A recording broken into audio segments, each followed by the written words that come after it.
Bienvenue dans ce Shinobi no Atan Legend numéro 5. Alors déjà, désolé d'avoir mis plus de temps que d'habitude pour le poster, mais on va dire que des raisons personnelles ont fait que j'avais pas vraiment la tête à faire mes émissions. Voilà, je pense pas que je vais en parler de la raison pourquoi, parce que c'est quelque chose qui ne, enfin, d'assez grave et puis voilà, je pense pas que ça intéressera grand monde.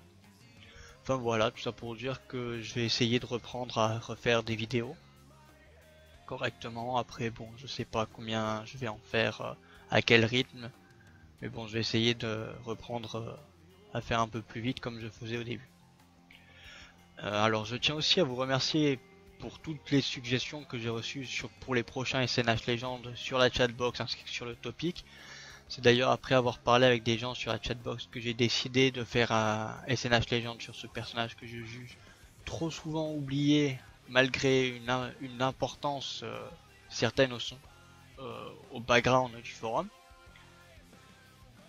Avant de commencer, je souhaite glisser quelques mots pour signaler que je ne compte pas pour le moment faire de SNH sur mon propre personnage, malgré que cela m'a été suggéré plusieurs fois.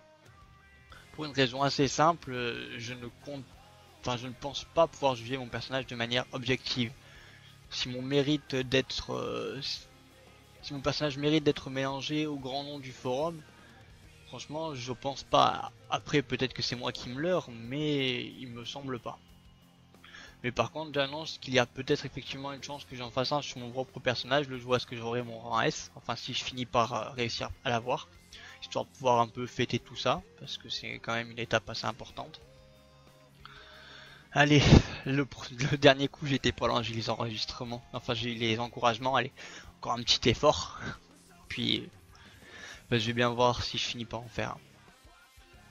Bon, je ne vais vous faire pas plus attendre plus longtemps, le personnage que j'ai décidé de parler aujourd'hui n'est rien d'autre que le premier épéiste de l'histoire du forum, nommé par le Shodem Mizukage lui-même, Samui Mahan en personne, Sensu Kiro. Pour parler de lui, il faut commencer par parler de son passé avant qu'il ne devienne Kirijin. À cette époque où il était un véritable assassin, pourtant âgé de 15 ans. Il se fait craindre dans le pays entier pour ses façons sanguinaires de tuer, faisant penser à un massacre qu'un alligator aurait fait. Se faisant même surnommer la lame noire, alors pourtant que son surnom aurait dû, à mon sens, être plus la lame rouge, de par la teinte que prenait son sabre après les massacres qu'il faisait. Son sabre étant d'ailleurs son arme la plus puissante, une épée d'une chaleur extrême de 1700 degrés en continu, un sabre que personne hormis une véritable force de la nature telle que Kiro aurait pu manier de par sa taille de 2 mètres et son poids extrêmement élevé mais extrêmement redoutable, d'un style basé purement sur la destruction et aucunement sur la finesse. Kiro possède également un pouvoir de Kinton, bien que celui-ci soit moins puissant que son sabre, et il est également l'unique propriétaire du pacte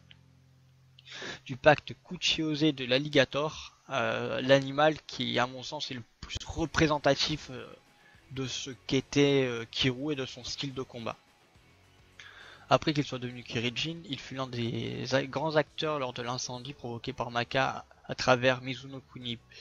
De plus, il tua Jigoku, l'un des lieutenants de Maka en compagnie de l'Okage Sandem du nom Masao Niku et du capitaine du Satoru de l'époque, Yashiro Mugen, le Satoru étant l'unité spéciale de Kumogakure no Sato.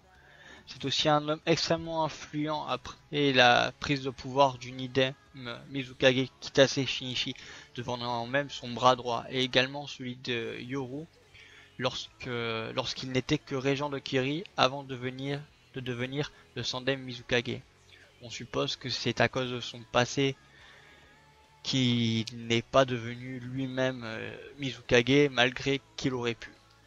Et malgré le fait qu'il se soit très fortement assagi après être devenu Kirijin, devenant un véritable homme de confiance. C'est assez mystérieusement qu'il disparut pas très longtemps avant l'assaut sur Ainokuni et réapparut des années ensuite, constatant la destruction de Kirigakure no Sato. Il créa également une organisation, le Shinkoku, en compagnie de Gekaipo, mais une organisation qui ne durera pas très longtemps et qui n'accomplit pas grand chose. S'ensuit une nouvelle disparition de Senso Keiru que personne n'a revu depuis ce moment-là. Il vit encore dans l'ombre et nul ne sait si un jour il réapparaîtra. Bien que cela serait effectivement sympa de voir un petit retour d'un personnage extrêmement important et intéressant, malgré le fait que l'histoire a une tendance à peut-être un peu trop souvent l'oublier. Voilà, c'était Jisetsu Demon pour ce Shinobi no Atan Légende numéro 5. Merci à tous d'avoir écouté. N'hésitez pas à poster vos réactions ainsi que vos suggestions pour un prochain épisode ou à me MP si encore vous souhaitez un jour participer à l'enregistrement afin de parler d'un personnage qui vous tient à cœur. Merci encore, à très bientôt pour un prochain SNH Légende.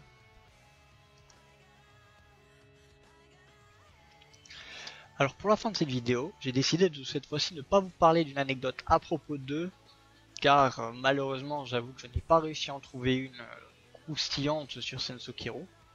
Donc je me suis dit que c'était peut-être l'occasion de vous expliquer plus comment ça fonctionnerait si l'un d'entre vous décide de participer un jour à l'enregistrement. En fait, ça se ferait de manière relativement simple, car en fait c'est ni plus ni moins qu'on établirait ensemble, selon la personne qui vous parle, de qui vous voulez parler, une sorte de texte en fait où chacun parlerait, chacun son tour, et aurait la possibilité de donner lui-même dans la catégorie à propos de son impression globale sur ce personnage, pourquoi est-ce qu'il a décidé d'en parler, pourquoi ça lui tenait à cœur de venir en parler. Voilà, n'hésitez surtout pas, je pense que ça peut vraiment être sympa. Je sais que lors des épisodes spéciaux que j'ai fait en compagnie de Cédric et de Alex, participer à l'enregistrement en compagnie de quelqu'un d'autre, parler d'un personnage, même si les autres c'était pour leur propre personnage, mais je pense vraiment que ça peut être une bonne expérience. Voilà, enfin, personnellement, bon, moi ça me fera très plaisir de participer avec l'un d'entre vous pour bien sûr un enregistrement. Voilà, j'ai décidé de vous en parler au cas où est-ce que ça intéresse quelqu'un, s'ils ne savent pas vraiment comment s'y prendre. Voilà, voilà, comme ça au moins je vous aurais expliqué. Voilà, j'attends maintenant vos MP pour ceux qui seront intéressés. Voilà, c'était encore une fois Jisetsu Demon et merci beaucoup d'écouter. Et à bientôt. Peace ou tchuss comme vous voulez.